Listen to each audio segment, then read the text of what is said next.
सुतल बाह की जागल बाह सुनाथ की नाही हो। सुतल बाह की जागल बाह सुनाथ की नाही हो।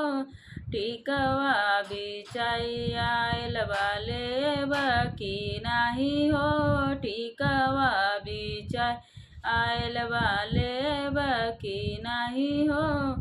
सुतल बाही जागल बाही सुनत बानी हो। चल धान मोलक र पैसा गिनत बानी हो। चल धान मोलक र रुपया गिनत बानी हो।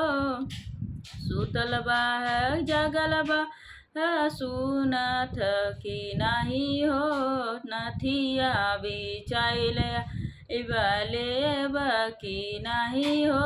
नथिया बिचाइल वाले बकी नाही हो। सुतल बाही जागल बाही सुनत बानी हो।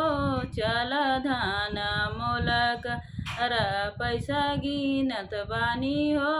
चल धान मोलक र रुपया गिनत बानी हो।